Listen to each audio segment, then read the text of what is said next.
Plus Papaya. Kutis sulit ang glow up. Wow, ang saya.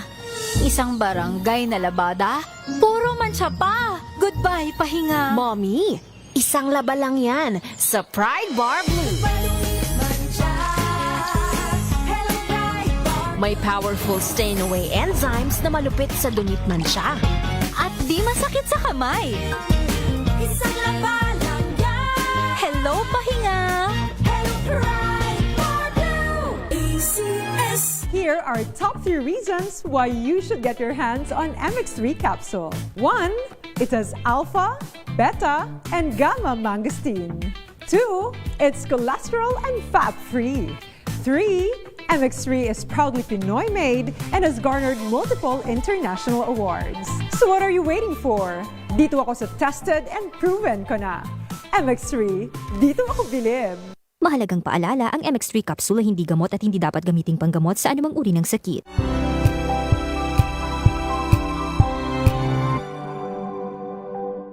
At balita kasama si Kuya Angelo Palmones sa Magandang Umaga Pilipinas mula Lunes hanggang Biyernes.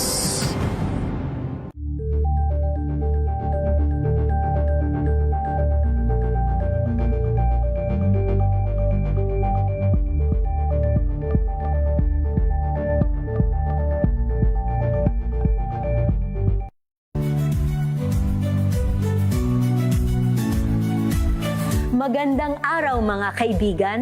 Ito po ang inyong balerina ng bayan, si Lisa Makuha Elizalde, na nag-aanyaya sa inyong samahan kami at ang aming mga espesyal na panauhin para sa kalahating oras ng masayang kwentuhan sa aming programang Art to Art, kung saan ang usapang sining at kultura ay para sa lahat. Huwag kaliligtaan, tuwing linggo, alas 3:30 ng hapon, dito lamang sa DZRH Radio, DZRH TV, at via online streaming.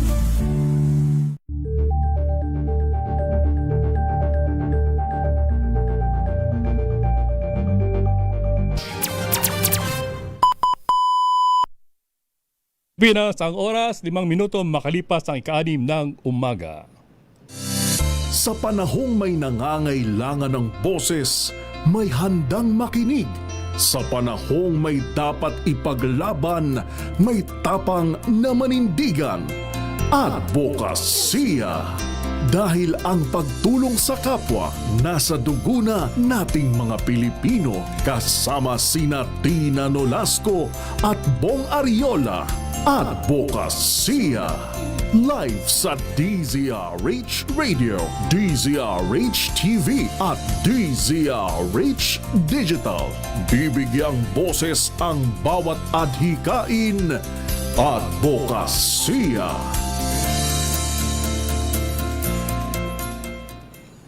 Muli po ay Sabado, ika-7 sa buwan ng Pebrero. Samahan niyo mo puli kami sa palatuntunang advokasya. Ako po niyo mga kasama, Bong Ariola, aking partner. At Tina Nolasco. Partner, Sabado at ang bilis ng Pebrero na. 7 na kagad, first week na kagad.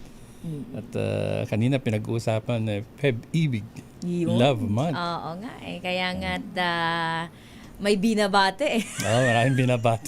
Ay, nagdala ng tubig, may binabati. Binabate yung nagdala ng tubig. Nagdala ng tubig, oo. Yung nasa kanan daw lagi, kaya wag daw pupunta sa kaliwa. At speaking of pag-ibig, partner, ang pag-ibig hindi lang yan dapat sa ating kapwa. Oo, hindi lang. Hindi Kundi lang sa...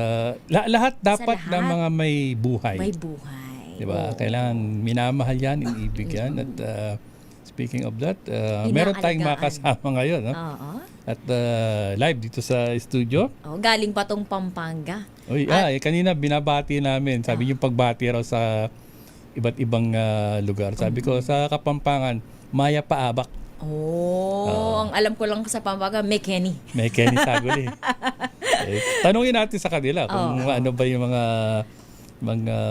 mga pagbati, lalo na yung pag-love, di ba? Oo. At hindi nga lang ito tungkol sa pag-ibig sa tao, kundi maging nga sa mga hayop, partner, dahil maganda at mahalagang minamahal din natin sila. Pag umiyak yung aso,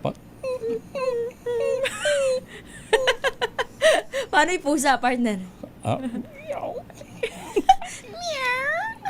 Now. Now yung sila sabi yun, hindi meow. Now. Diba, Nyaw? Hindi tomorrow? Now? Now yun eh. Pakinggan mabuti, now yun. Oh. Anyway, live po Okay. sa ating studio, si Miss Maria Lourdes Nemezo Abanes. Siya po ay founder ng False Heaven. Siya ay nag-rescue ng mga stray dogs. Parang yung aking ex-girlfriend, ano? Oh? Uh, Pusa. Yun na, kwento mo yata yun. Hindi, aso. Aso ba? Hate na yung mga pusa. Iba pala yun. Dalawa yung nasa bahay na na-rescue. At Oy. yung pinupuntahan niya pa, kada pupuntahan yung mga merong aso dyan ng pagkain. Sabi ko, hindi mo mauubos yan. Pero yun nga kasi yung pag-ibig sa mga hayop. Talagang nakakatuwa yan, yung mga ganyang advokasya sa ating mga hayop. Lalo na yung mga asong lansangan. Ganda na ng wala t-shirt, nag-aaruga. Oo nga. Ito na nga po kasama Welcome. natin. Welcome sa programang advokasya sa DZRH. Ma'am Ayan, Lourdes Nemenzo. yung nastas, yan. Kaligre na. Good morning po, sa good morning po. advocacy. Thank you po sa pag-invite po sa akin. Yan. Ito po sa advocacy. So galing kayong, Bali po ako po, galing po kaming Pampanga po. saan San sa Luis. Pampanga? San Luis, Pampanga. San San Luis. Luis. Dyan yung may cookies. Oh? Hindi ko Anong po- cookies yun, partner? Oh, well, Ako, di ko pa yan natitikman. sana mali. Anong Pero cookies yan? alam mo dyan sa Pampanga, yung mga pagkaing kinagisnan noon pa, binubuhay, may mga ganun na para patuloy pa rin yung kultura, yung tradition. Kasi Part yan ng yung history mga yun eh. kabataan yan, dun sa mga instant fast food, di ba? Yan, isa. Anyway. Ayun po ba yung Mikasa po ba yung sinasabi niya? Hindi, may pagkain na yung parang cookies ba na talagang Hindi may naman hulmahan pa. uraro. Hindi, O, iba yun. uraro, mga yun? kung ano Oo, lang.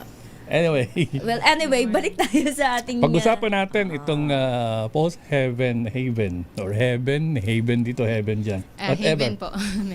So, Bakit ba muna? Bakit ba muna? Paano? Tsaka, parang ang hirap din eh. Di ba? Opo, sobrang hirap po. Ito literal talagang yung mga stray dogs. Yes po. Yung mga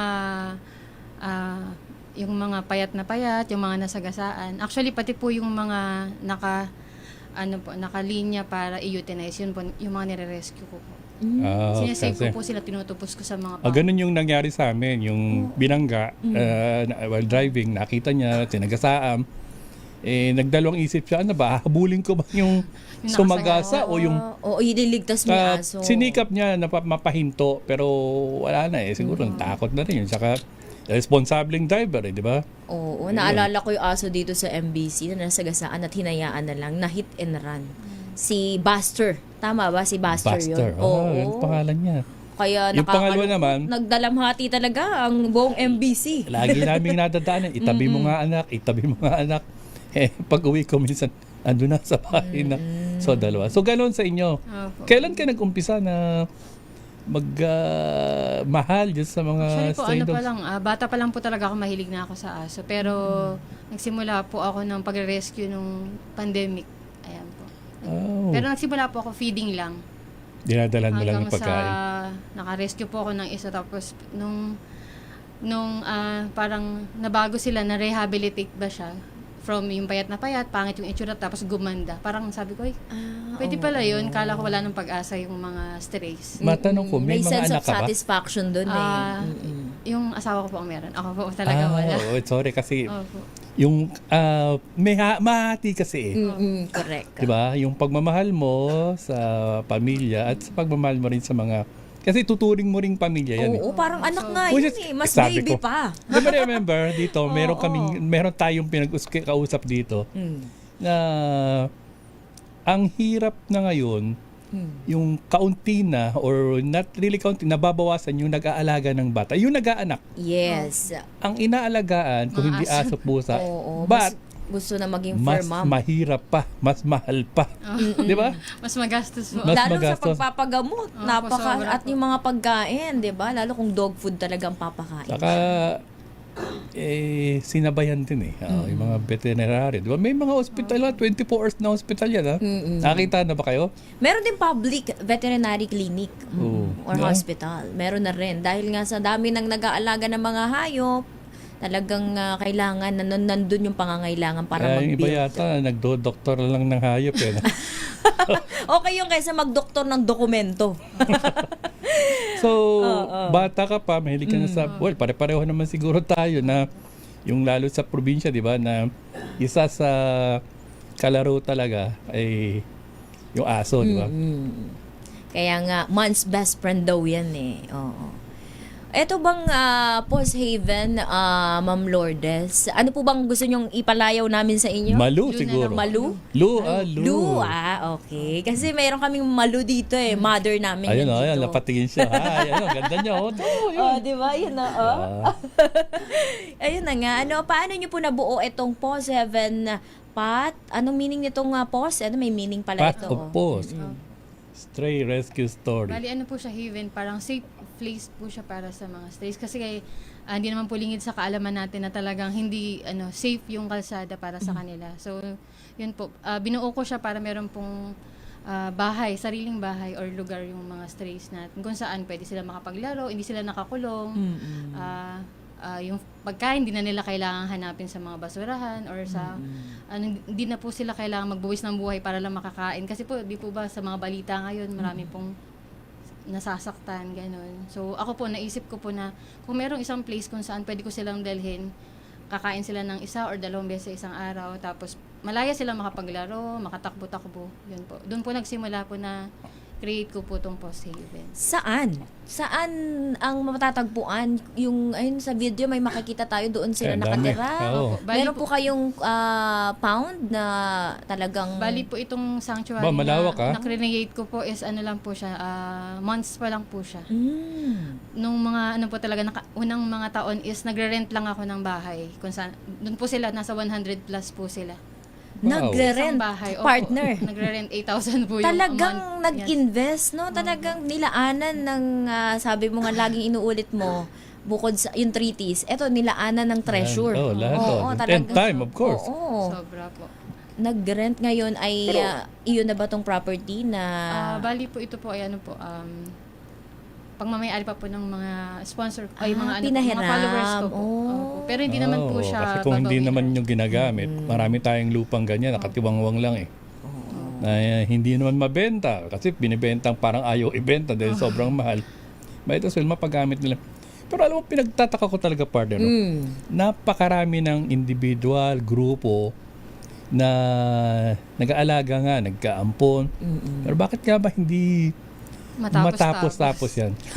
Anak ng anak kasi din yung mga aso. ang tinitinan ko din isa kasi, yung role ng LGU. Yes po.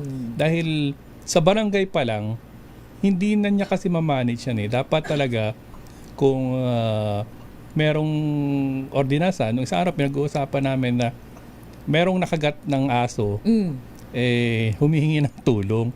Sabi ko, oo, tulungan, pero puntahan niyo muna yung LGU, yung munisipyo, kasi programa yan ng LGU, may budget yan eh. Meron talaga. Diba? Wag nung sabing, hindi gagaling kasi pupunta agad ng private. Di ba? Ang daming private, yung letra pa yung ano. Puntahan niyo muna ng LGU. Yun, mga katulad ng gano'n, di ba? Oo, saka libre na rin ang bakuna. Maraming ganyan. Lalo sa amin sa San Jose del Monte, Bulacan. May ganyang mga programang inihandog ang mga LGU na libreng bakuna. Yung susunod na nga lang, yung pangalawang bakuna, may bayad na. At pati din sa mga hayop, bukod sa mga nakagat na posibleng ang ma-rabies, yung mga hayop may libre na rin silang vaccine para hindi sila magka-rabies. At sakali mang makakagat nga sila, yung nakagat, at least may protection kahit pa paano. Balikan natin si Lu. So, nag-start ka, ilan muna yung... Ito, literal, paano ang istorya? Katulad nung sa wife ko, nakakita niya, binandol, that's isa namang, may namin dinatabi. Tabi mo hanggang tinabi na sa bahay. Malulusog ka. Siyempre, alaga. Paano yung sa'yo, istorya mo, yung kauna-unahan? Actually po kasi meron po akong nag-iisa pong alaga. Pangalan po niya ay Milo. Bali, may dumating po sa pagsubok sa buhay ko na hindi ko talaga siya kinaya. Talagang breakdown talaga, depressed, ganyan po. Tapos to the point na gusto ko na pong anin yung buhay ko. Kunin. Tapos sinim niya po ako. Doon po nagsimula na Anong panahon yan? Sabi mo, 20 pandemic kaya... 2020, ano po, ilang years ago na rin po. Bali, ano po siya, family matters po siya.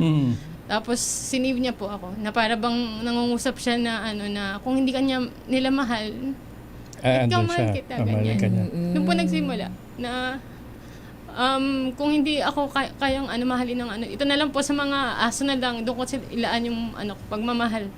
Sobrang pagmamahal. Kaya Sinave pala. po talaga ako ng mga niya ni Milo. Kaya po ngayon, sinisave ko naman sila. Kumusta siya ngayon? Okay naman po. Nandun Si po. Milo. Kasama ko po siya. Hindi mo sinama Sa dito. Pampanga. Para ma-interview pwede namin. Pwede rin Pinapatawa ka Oo, lang diba? namin. Pero totoo yung partner, itong mga aso, mga pet natin, kahit yung mga pusa, malaki ang naidudulot sa ating emosyon, sa ating mental health. Sa healing po natin, Oo, sobrang laking nasa bagay pag-aaral po lang, nila. marami talaga. Saka nga, katulad ko, di ba? Yung pag umuwi, alam na niya parating pa. Di ba? Minsan, eto sinabi ko naman sa mga anak ko, mabuti pa yung mga Correct. Masaya po kahit aso walang natin. pasalubong. Nagwawala para at pagdating ko, sinasalubong Sobrang kayo. tawa. Nandun pa sa mga kwarto nyo, tatawagin pa, di ba? At saka mas loyal ang mga Yan alaga talaga. natin. Yung qualities niyan, loyal. Makikita mo pag ikaw talaga nag-aalaga, hindi ka kasi pwedeng mag-alaga ka lang na basta lang may alaga, may pet ako, di ba? Kailangan talagang yung time bibigay mo kasi naghahanap yan pansinin nyo, ikaw nakita mo lagi yung mata nila umiiyak, di ba? Yes, may emotion Nalulungkot, sila. di ba? Oo. Even po yung mga stray dogs, pag na-encounter mo sila, tingnan mo pa lang po yung mata nila, alam mo na po yung pinagdaanan nila Oo. sa streets, sa kalsada. Saka yung nangungusap na Oo, yes, Parang pwede I mo need na akong help. Oo. mahalin Even po mo kunyari, ako. kahit po kunyari po, kumakain ka lang, tapos titingnan ka nila, parang sinasabi nila, gutom din ako, ganyan. Parang kung ikaw po talaga is genuine po, na animal lover ka talaga, parang kahit wala po silang sinasabi sa'yo, nagigets mo na agad. So, Kahit di sila eto na siya, nakakapagsalita. ilan yung paano mo simulan yung mission mo na maghanap mo ba or yung na-encounter mo lang? Alin po? Yung pag-rescue. Actually po, hindi po talaga ako nagre-rescue before kasi alam ko nga big responsibility siya. And nag-start ako na mag-feed lang siya everyday. Bibili ako dog food, luto ako ng kanin, may ulam, ganyan.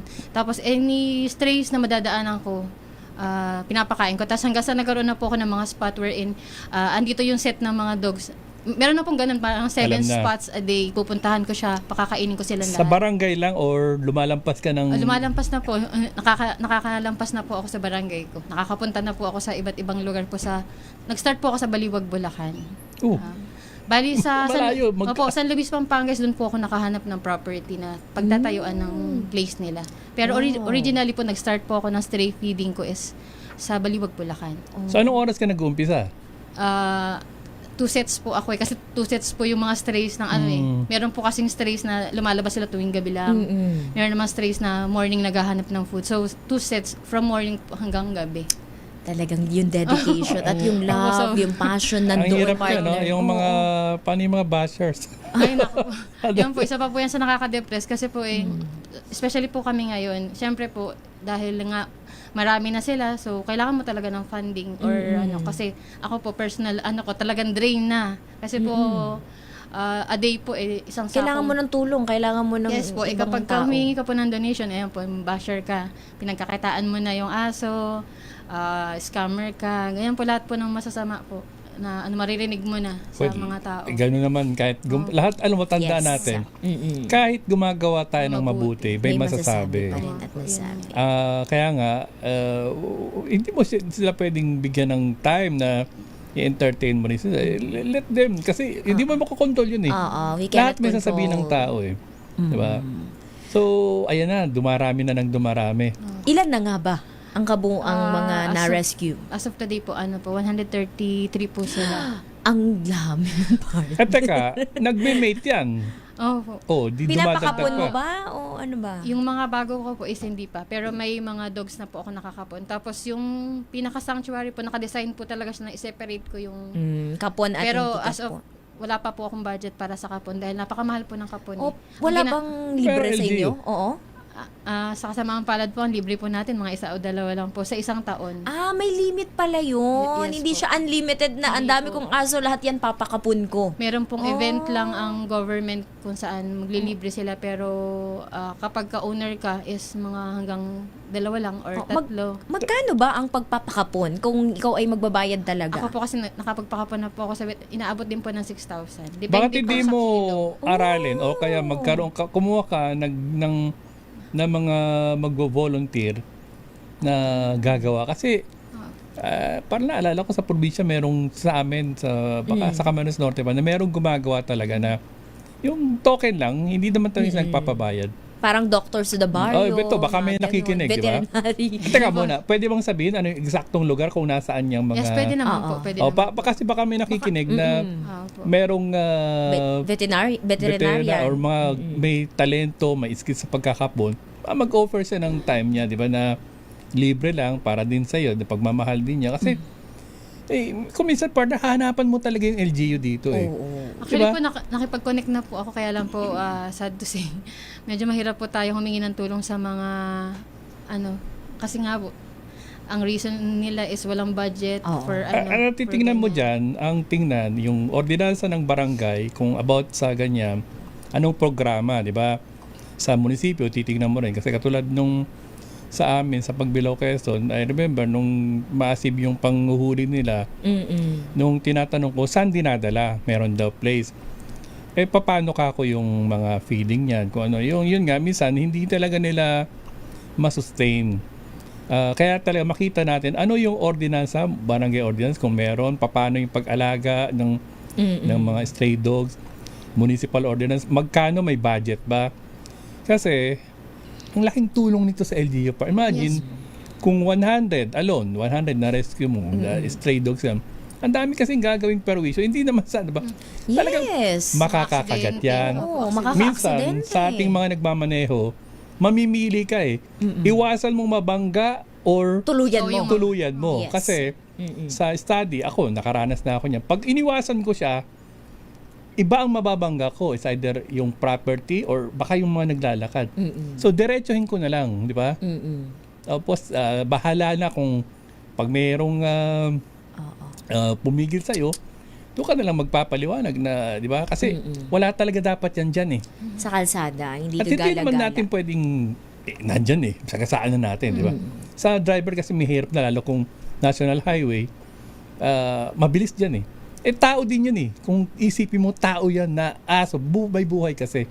Ang laking tulong na sa LGU. Dapat, itatanong ko nga, meron na bang support ng even barangay or yung munisipyo kasi? According po sa pag-uusap po namin, very limited lang po yung kakayahan nila na mag-help talaga. Yung after ng capture is, alam naman po ng karamihan ang wala na sitwasyon. Thank you na lang. 3 days or 7 days, i-utilize po ang Oo, may ganun talaga, kaya nakakalungkot. ako po talaga very talaga ako na magkaroon ng isang malaking place pa para masave sana. Kaya lang hindi nga po natin masisave. Kaya sabi ko, ang pinakamagandang solution is kapon talaga. Kaya lang po, sobrang mahal nga po. Sino ang may-ari nung dog pound na nagbigay ng space para dun sa mga aso? Hindi po siya nagpapabayad. Hindi nagpapaano. Kasi Tago na lang natin sa baka pangalan. meron din siyang Very connection godmother. na makakatulong din. Ano Di po, ba? At yung- mapasalamatan natin dahil hindi rin biro ang magbigay ng tiwala, di ba? Nasa abroad po siya ngayon. Dog lover din. Pero, since marami na nakakaalam, meron ba namang mga nagkukusang magdadala? Kasi partner, ano ba napakarami nating sayang na pagkain? Actually, Yun, sa labas, lalo diba? sa mga restaurant. Oo. Actually po, nagkaroon na po ako dati ng mga proposal dyan sa mga restaurant kasi nga po, talagang kung ikaw alone, di mo talaga siya kaya Yes. kasi very expensive ang mga dog food. Yung rice, mahal na rin. So, nag-connect na rin po. Kaya lang po, may mga ano po na, hindi na po sila nag-aalaw na magbigay. Dahil inisip nila yung mga food na yun is pwedeng human consumption, tas pwedeng makasira sa health nila. At sila ang So, masisira. bawal na din. Kahit nasabihin mo sa stray sila. Pirma ka lang eh. Opo. Oo. Basta naka-written yung agreement, di ba? Sa ngayon po, hindi na rin po nila binibigay. Pero dati po, bumibili po ako sa, hindi ko po alam kung pwedeng banggitin, yung Chedericos. Bumibili po ako ng Hindi mga naman namin leftover. kilala yun. Oo, hindi. Restaurant po siya sa Bulacan na kilala. Parang Eat All You Can. Parang bumibili po ako nun. Tapos yun po yung pinapa-stray feed ko dati. Yung mga tira-tira Kaya nila. lang po later on, hindi na sila inaalam. Sa mga karinderya, baka meron din. Saang barangay nga ito nasasakupan na para sakali man yung Haven na makahingi yan. tayo ng tulong, makalampag natin ng LGU. Baka naman, meron diyang makipag-partner na konsehal, kagawad, kapitan, di ba, na tutulong dyan kahit munting tulong yan ay napakahalaga. Bali, located po ito sa Tabon, San Jose, San Luis, Pampanga po. Barangay Tabon. Oh, yes. San Jose, San Luis, Pampanga. San Luis, Pampanga. Sitio Tabon, Barangay San Jose. San Jose. Opo, San Jose. San Luis, San Pampanga. Luis, Pampanga. Barangay San Jose, Sitio Tabon. Yung mga kabalen dyan, Sana nga po. tumulong. Doon daw po matatagpuan yan dahil, kailangan ng tulong nito, partner, dahil hindi biro ang ginagawa nito ni Hindi biro talaga. Teka muna. Ate Lou. Meron kang grupo na dyan, may mga kasama ka na. Meron na? Ako lang po mag-isa lahat. Si mother po ba? Mother-in-law ko Ay, mother-in-law. Ayun. Nanong lagyo mo? Baka Kapampangan gusto ba niyo talaga kayo? pumaupo, mother, para Kapampangan talaga kayo? Ako po talaga Bihasa ka Bulacan, magkapampangan. Tagalog po. Tagalog. Sila po ang Siya si mother. Pero Tagalog. Tagal. Mas ako pa yata yung Oo, kapampangan din. dami mong alam, partner. Tumira ka ba sa Pampanga? Hindi Alam mo naman ako pagka kung saan ako lumagpak na lugar. Inaalam mo. Inaalam ko yung mga pwede naming pag-connect. Yung greetings, yung anong language na pwede naming pagmulan. So, ang hirap naman ito. Oo. Actually po, ako lang po mag-isa lahat. Provider, tagalinis, paligo, taga-groom. Yan na talaga ang tinuring mong anak. Talaga, taga-alaga. Po ngayon po, marami po akong pasyenteng mga aso. May sakit din yung ibang mga inaalagaan. Actually po, kasi kakamatay lang po partner- ng 4 ko po. Kaya po, Sama-sama yan magkakaawahan talaga yan. Diba? Kailangan mong alamin kung anong sitwasyon ng kada isa. Teka muna, 100 ilan? 133 po. 33. May pangalan ba lahat? Yes. Wow! Lahat po. Mamaya, partner, bitinin muna natin dahil tayo ay alamin Tatanungin natin mamaya. kung ano-ano mga pangalan. Tsaka Kung memorize. kung ano-ano yung mga birthday. Sige, partner. Mamaya po, balikan natin sa pagbabalik ng advokasya.